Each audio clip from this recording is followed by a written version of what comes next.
Nyonia na guoko. Nionyeshe kwa ishara mkono. No mothe twaria ohoro wa the call. Leo tunaonena kuhusu mwito.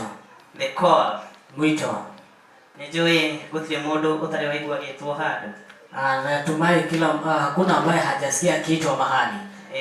Rege wanetwo ni muciari, wengine umeitwa na mzazi, rege wanetwo wi wira-ini, wengine umeitwa kwa kazini, rege wanetwo ni arata, pengine umeitwa na marafiki. No umothe turaria uhoro wa gwitwo ni Ngai, lakini leo tunanena kuhusu kuitwa na Mungu. Toguo reke ngukaribishe tuingire hamwe.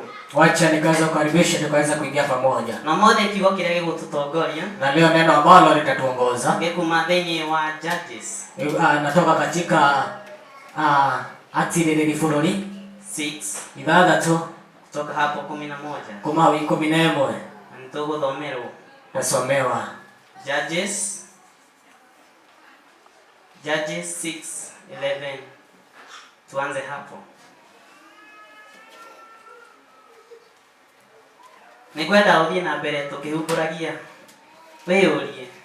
Nataka tukiendelea kufunguliwa ukaweza kujiuliza, niĩ ndanetwo nĩ Ngai, mimi nimeitwa na Mungu. Rĩngĩ kwĩna mũndũ wanetwo kĩroto-inĩ, pengine kuna mtu ameitwa katika ndoto. Wewe wanaigua wĩna hamu ya gwĩka ũndũ fulani, unaweza kuwa na neno wĩna wendio wa gwĩka ũndũ thĩinĩ wa nyũmba ya Ngai, katika nyumba ya Bwana. Ukaigua ni ũragucĩrĩrio nĩ ũndũ fulani ũrenda gwĩka, au unasikia unavutiwa na jambo fulani unataka kutaka. Ũguo nĩngwenda tuthome hamwe, na kwa hivyo nataka tusome pamoja nĩgetha tuigue Ngai etaga mũndũ atĩa, na ili tukaweza kusikia ambavyo Mungu huita mtu. Na tusomewe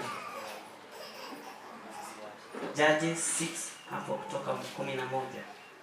Kitabu cha Waamuzi ni 6 mstari wa 11. Malaika wa Bwana akaenda akaketi chini ya mwaloni uliokuwa katika Ofra, uliokuwa mali yake Yoashi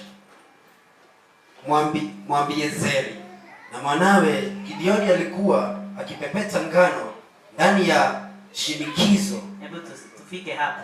Hebu rudia tena. Kuna mtu hapa tunazungumzia. Nisome tena. Kitabu cha Waamuzi ni 6 mstari wa 11.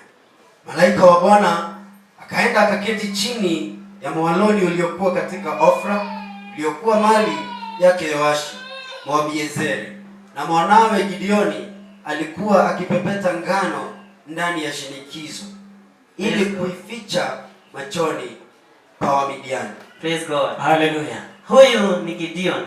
One Gideoni, na alikuwa mahali akipepeta ngano. Ali hado akihura ngano. Naye malaika alikuwa ameketi chini. Na kimuraika aikarite thĩ.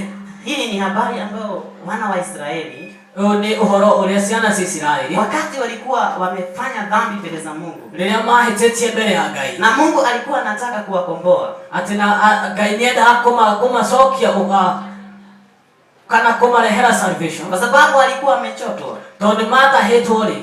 Kwa hivyo koguo Mungu akaona kuna roho ya mtu fulani.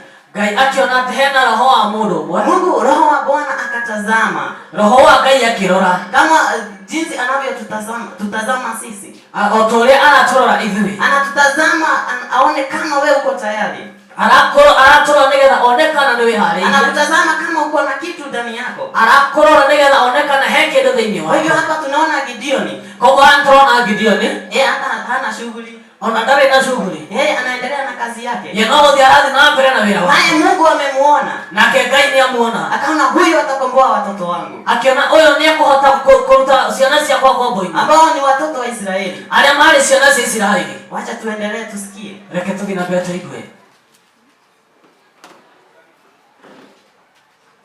Mstari wa 12. Malaika wa Bwana akamtokea akamwambia, Bwana yu pamoja nawe, shujaa. Bwana akamtokea, Ngai akimũkĩra, usiogope, roho wa Bwana kwa pamoja nawe. Ati ndũgetigĩre, roho wa Ngai hamwe nawe. Tuendelee. 13. Gideoni akamwambia, Bwana wangu, ikiwa Bwana yu pamoja nasi, mbona mambo haya yote yametupata? Yako wapi matendo yake ya ajabu